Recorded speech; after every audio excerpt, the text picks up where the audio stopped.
Hello and welcome back to another video. And well, another tournament, another England disappointment, another match, another England disappointment. Especially so recently after how poorly they played against Serbia, you thought, you know what, this is the game. They've got a point to prove. They're going to come out of the traps, really get a good result against Denmark here and beat them well. But on the flip side, it was another terrible performance, probably worse than the Serbia game actually. And yeah, this is going to be another video about a bit of a tactical breakdown about England's tactics against Denmark's tactics, why England played so poorly, and why Denmark looked so good. This video, we're going to briefly talk about Denmark's tactics, both in and out of possession, England's tactics, both in and out of possession, and then potentially what needs to change for England. And, well, you guessed it, a lot needs to change for England. We're going to briefly start with Denmark's out of possession tactics during this game. So, Denmark often adopted a really high pressing structure and would happily go man for man when England were in possession. So this is for when Denmark scored their goal, and we can see here that in this little space here that they have the numerical superiority. They have 7 whole players inside England's own defensive third basically, and it just shows that how highly they're pressing the ball. And we can see here that it's a throw in for England and there's hardly any pass options on. There's no safe option in order to retain possession. And even if that first player does win the first contact, it's going to be so difficult to play out from because we can see that there's Bellingham and Stones here who both just on the periphery of this box just outside of it, but there's no clear pass option to them whatsoever, and they're basically useless being there. And it just shows like how well Denmark was set up and how well drilled they were. They were so happy to get really high up the pitch and just try and pin England in and just allow them to just, even like when they're playing round the back, they would get really aggressive with England. So we see here that Trippier has a throw in for England. In comes the feet, goes short, and then he basically took a touch and looked to play long to Saka, who was just out of shot here in the picture. And we can see here that Bellingham's looking to run and get the ball back. But then Denmark end up getting possession of the ball, and then Bellingham here is in a 2v1 scenario, so he can't really do anything. And then we see Saka retreating here. And I think one thing I will note is that obviously Denmark end up scoring here. It's a fantastic finish, but it just shows the complete opposite of how England aimed to set up in this match.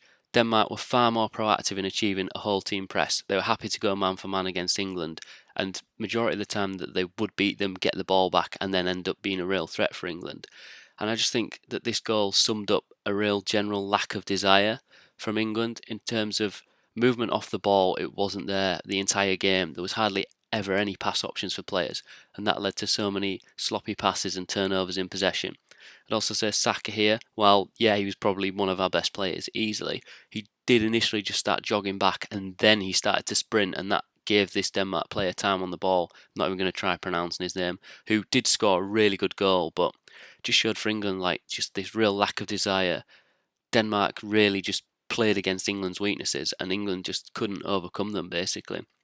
And we can see here that, like, just based on how deep Rice has had to sit in this game, he's just nowhere near able to get a tackle away. And we can just hear that just how much space that this Denmark player has on the ball. Rice isn't able to step out because then that would create space in behind for someone else. So he almost just has to sit and hope that someone else can get the block in. And this resulted in England going 1-1 in the match after a pretty promising start, scoring early again, but then just dropping into a real defensive structure and then allowing Denmark to get on top of us. And it just shows that how effective their tactics were in creating shot creating actions and even goal creating chances as well, as seen with this one. So this was later on in the match, and we can see that Denmark again adopting a really high press, basically going man for man here again. And in this little space that I've highlighted here, there's a 5v5 where basically England can't play out of it because you see the 2 players on the periphery of this box. We've got Stones and Walker. There is absolutely no way through to make that pass from Trippier. Trippier has no pass options on, and he either just has to boot the ball away or England try play out from the back, which is what they do. But then again, this just plays into Denmark's hands. So then we see here England have passed the ball around a little bit. The ball's eventually come to Rice, and you can see that Bellingham's just in that little bit of space highlighted there. But there's a Denmark player ready to just step up onto him if that pass goes. He doesn't want to overcommit in case Bellingham is able to turn him, so he's just waiting for that pass. As soon as Rice kicks that pass, he presses just a little bit. Not super high, but just enough to put Bellingham under pressure, and he eventually misses that header. And I think genuinely it sort of sums up England a bit here, that like we're trying to play out from the back against this press, but Rice should never attempt this pass really. I think that he's looked up and seen Bellingham in space, but is definitely just a blindsided pass, and he's just like clipped it into him, hoping that he's just going to be able to hold up the ball, and he just should have cleared his lines and just then reset, because it just shows how effective Denmark's press is. We can't play out from the back, and he ends up just chipping the ball away. We lose possession, and then Denmark actually end up having a shot at goal here. So it just shows that Denmark's pressing is just really effective, and it makes England look so sloppy on the ball because we just can't play out from the back. We're easily technically gifted enough, but it looks like we just can't, and we look terrible for it. So later on in the match, we sort of saw Denmark not pressing mega highly all the time as they did in the first half. They sort of were happy to sit back a little bit, and basically they'd play like a sort of a 5-3-2 out of possession. But their main aim was so clear, and it was just to stop England progressing the ball through the centre of the pitch. And we saw it time and time again where they'd all just condense into the middle of the pitch and just couldn't play through them. And we just simply don't really have enough quality, it seems, to be able to beat teams from playing out wide or down the flanks. Like, it just doesn't seem to happen. Yes, we've scored 2 goals in this tournament, both coming from wing play, but we're nowhere near consistent enough with that in order to score goals consistently. And we just seem to not have the quality to play through the middle, even against these teams that are happy to just block that middle phase of the pitch. And we can see here Denmark setting up perfectly. And like in this middle zone of the pitch, it's literally a 6 versus 3 in favour of Denmark. England have absolutely no chance in order to play through this, and the only simple pass options is literally just the back line. We just play back and forth across the back line, across our own face of goal, and Denmark can literally just sit in and hold the shape and just watch England just pass it from side to side, not really playing with any purpose at all. Denmark literally, they said to England, can you beat us by playing out wide and not going through the centre of us? And the answer was no. As England just keep the ball and move possession around the back line, we just can see Denmark just keep dropping just a little bit deeper every now and again, but they're still just maintaining this solidarity in the middle of the pitch. And now this becomes a 5 versus 4 for Denmark, but it can easily become a 6 versus 4 if this left centre half just steps into the space to pick up Kane. And then again, England just have absolutely no answer for this. All they can do is just keep recycling the ball, just passing it out wide, going back in field and back around the back. There's just no way that England can play this, and Denmark were happy to sacrifice these wide spaces because they knew England couldn't beat them in this. Eventually Saka gets the ball, and then the only thing he can do is just play back because the left wing back stepped up on him, has pressed him, and then all he can do is just pass backwards because he could play that riskier pass into Kane, but then he's literally got 3-4 defenders around him instantly, so it's not even worth the risk. Saka goes backwards, and then we're just back to square one again, basically. And Denmark were always happy to go for this man-for-man sort of structure. And you can see here that, like, no matter where a pass goes, a Denmark player is going to be right on top of it. The only free player here in this instance is Trippier, and Kyle Walker's never going to make that pass out wide.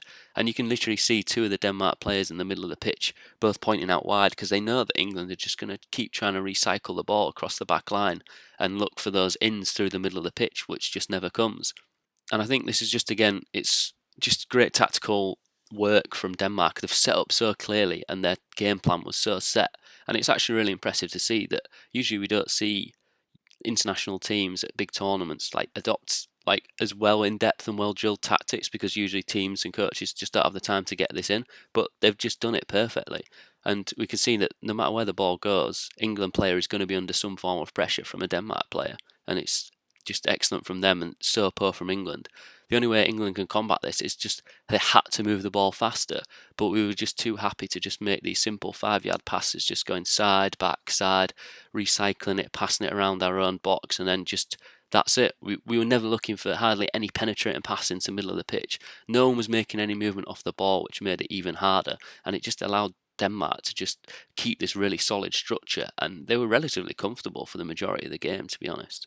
Kyle Walker eventually passes backwards, and then this is another really good tactic that Denmark adopted throughout the whole game, and it's kind of making this box shape, or at least having 2 or 3 players on the double pivots of England at all times. So Rice and Trent were always marked heavily. Again, it just links back to Denmark always marking the middle of the pitch, and England have to play around them. They can't go through our creative players. We can't go through Trent, who's probably the best passer on the pitch for us, because he simply doesn't have time on the ball. If Trent receives that ball, he has no option to turn out and look to play forward. He just has to play backwards.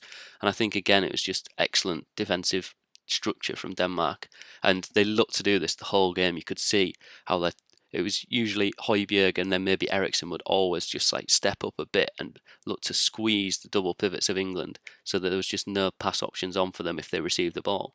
Eventually, ball goes back to Pickford, and then now it's a bit more of a problem for Denmark because they are a little bit stretched, and you can see Pickford's just trying to make this little pass into the midfield, into I think Foden it is here.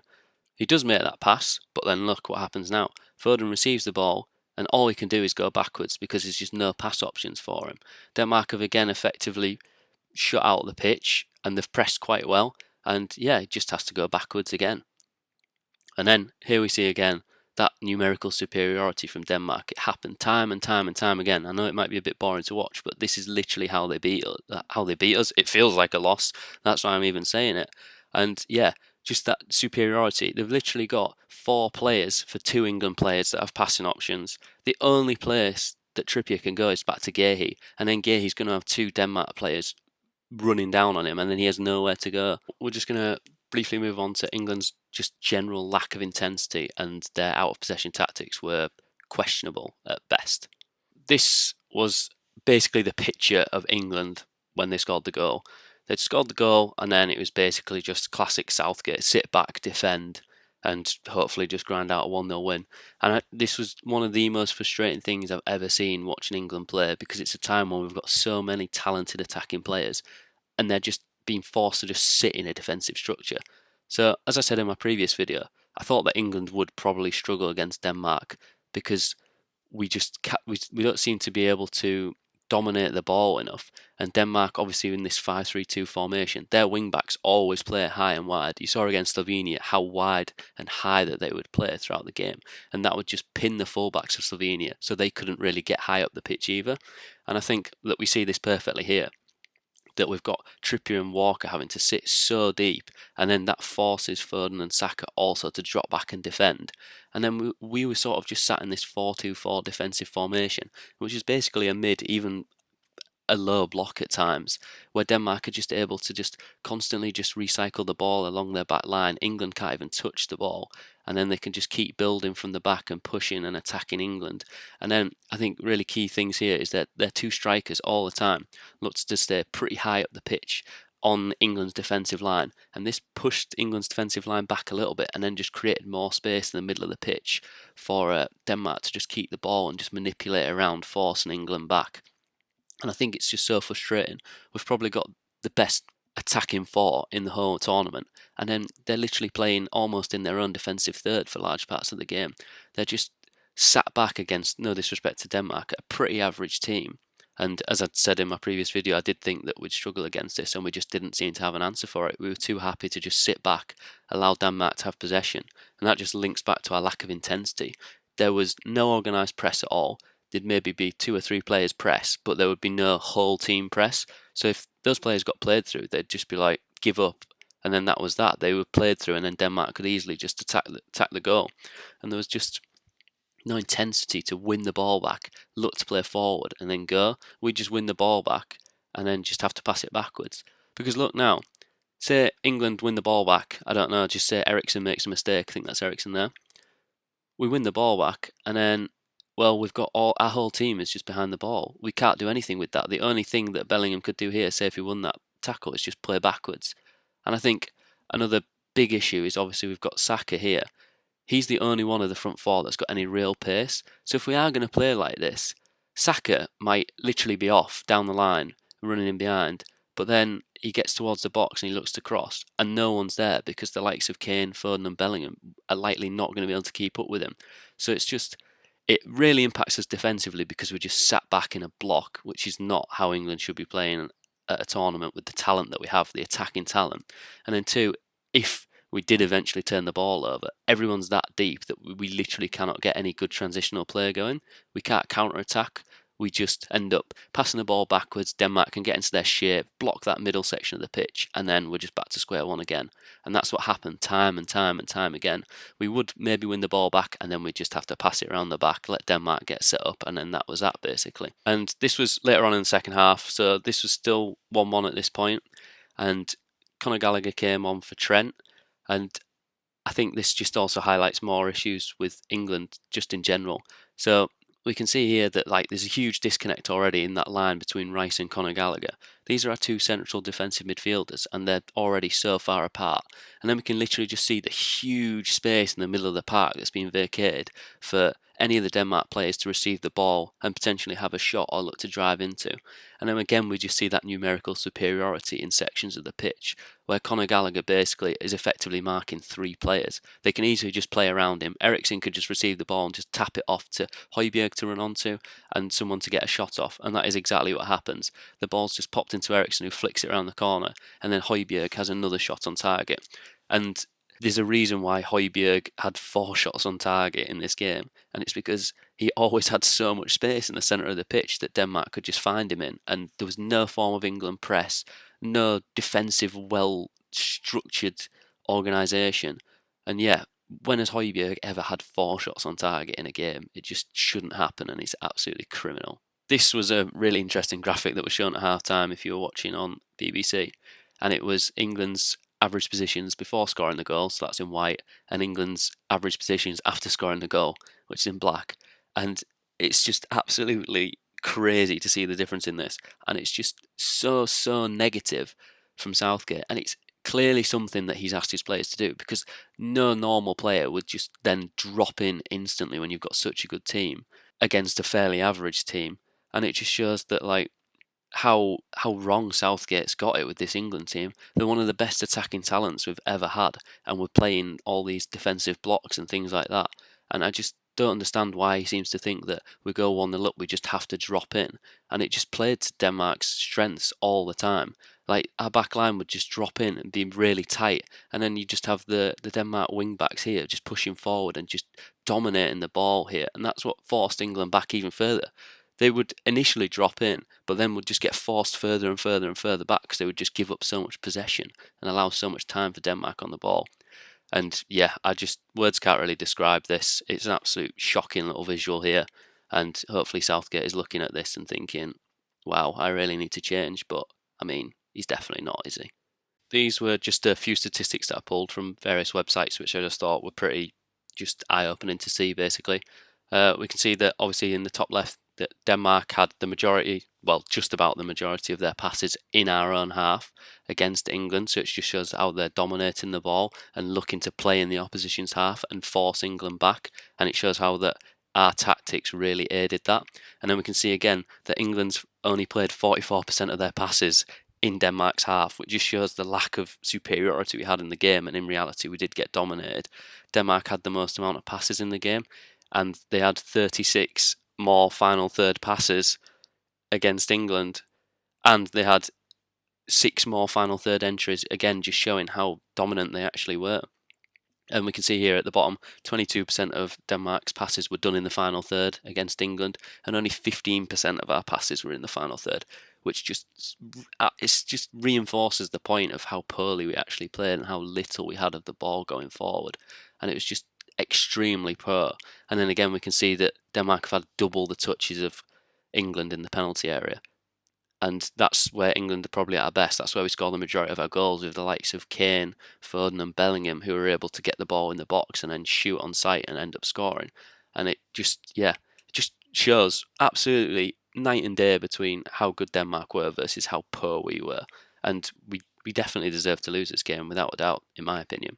So sort of building on from those statistics that we've just seen, we're just going to have a look at Denmark's average positions throughout this game.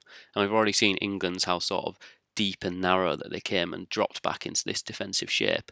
But we can see that, yeah, Denmark's shape is really pretty advanced when you're playing a team such as England. And I've just highlighted here that Mæhle's average position playing at right wing back, look at how high and wide he is in the pitch, and we can see his heat map. Look at how often he's getting really high up the pitch and wide, and that's just pinning Trippier and having Foden to just drop in and have to defend with him.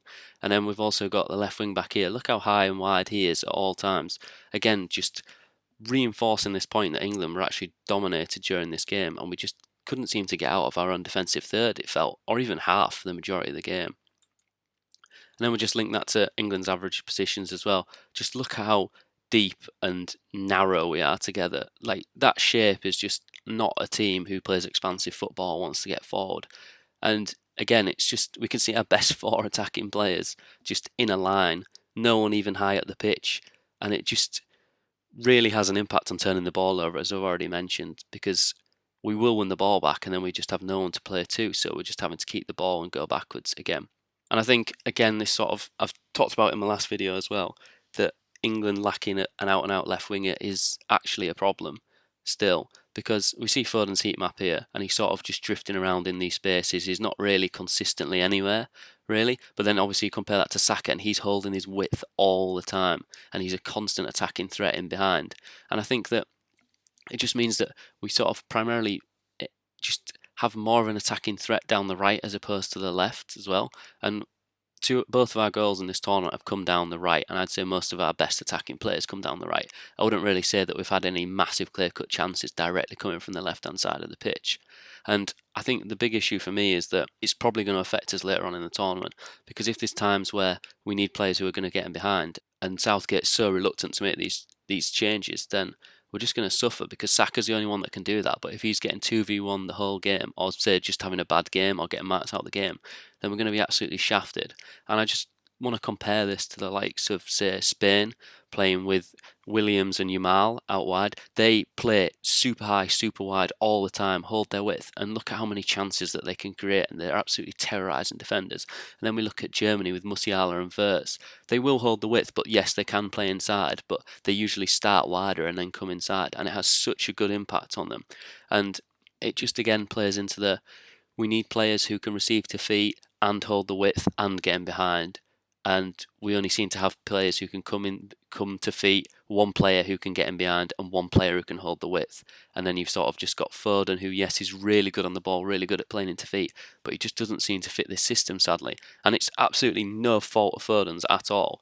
It's just the way that Gareth has set up, and it's just made him look worse than he actually is. What needs to change for England? And this is just a little bit of an insight into what I think could change, or what England should look like going forward.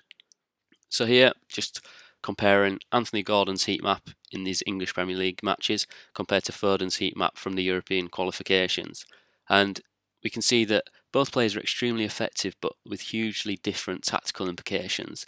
And we can see that obviously Gordon, he plays on the left wing and he is an out-and-out left winger. He will receive the ball from deep, drive into these spaces and get at defenders. And he's also got an excellent understanding with Trippier, because obviously they both play at Newcastle. So that's always going to be a huge threat anyway going forward. You feel like Foden and Trippier don't really have that connection fully yet. And then we can sort of see Foden, obviously he was playing more on the right and sort of drifting inside, but now he's expected to start on the left and come inside. But even as we've seen in his previous heat map, he's just not really doing that, and he's still focus playing in the centre of the pitch, so it sort of just shuts off that whole left channel for us. Because again, as I mentioned in my other video, Trippier as a right-footed left-back is a problem. He's nowhere near as dynamic as, say, someone like Luke Shaw, if he was fit, who can bomb forward, get a little layoff, say, from Foden, and then instantly cross into the box where Harry Kane will be lurking. It's always going to go down the line. Trippier's going to have to stop the ball, come back inside onto his right foot, either to cross or to play backwards, and that sort of just kills so many attacks or good attacking opportunity. I also think that Southgate in the future shouldn't start Trent if he's going to play such defensive football, because Trent is a fantastic player and his passing range is one of the best in the world, but it just makes him look terrible and it makes us extremely ineffective if Trent is just required to play as like a CDM basically and just defend, because yes, he's not that good at defending, but he's not going to be able to do anything nearly as effective as he usually would be able to if we're just sat back in this like mid block, or when he's receiving the ball his only options are to play backwards because he's getting pressed out of the game. I think in the future Southgate has to try and just start Gordon, or someone with a bit more dynamism out on the left side who's going to hold that width a bit more, who can also play a bit more inside, but just someone who's going to really get at defenders and cause them problems. And I think that as well, genuinely, Adam Wharton should start if we're going to play this sort of defensive structure over Trent. His passing ability is incredible. He can defend really well. Obviously, yes, his passing isn't as good as Trent's, but his defending is miles better. And I think that he could fit this system really well, where he's going to be able to be that player that if he gets the ball, he's going to play forward. He's done it time and time again for Crystal Palace this season. He's basically press resistant and can play forward at any time. And we've seen it when he's come on for England a few weeks ago, how good he is and comfortable on the ball he is. And he always looks to play forward and just will help England get up the pitch and then hopefully have some more sustained pressure. Overall, England's terrible, terrible, terrible performance. Obviously, everyone's calling Southgate for a major overhaul or just some changes. Is he going to do it? Probably not. But I think the thing that has to change, it's not necessarily even that Foden's the problem. It's just Foden can maybe come into that 10 role, just drop Bellingham a little bit further back, still allow him that free roam and just have Rice sit as a CDM and then have someone like Gordon come on and start at left wing. Could add just a whole new dimension to England's game. I mean, the attacks are coming from both sides of the pitch. It's more evenly spread out. Defenders are thinking a lot more because when everything's in front of you, it's so easy for a defender to just run the game. Whereas if you've got the likes of Saka and Gordon running in behind you or coming to feet, they've got to think so much more, and then that will open up even more space for other players like Kane, Bellingham, and Foden to get the ball in the middle of the pitch where they are most effective. That's what I'm thinking, and hopefully England play better against Slovenia, although I'm not going to hold my breath on that one, to be honest. Thanks very much for watching, and if you have any comments at all, please put them in the comment section, and any likes or subscriptions would be appreciated. And cheers, see you in the next one.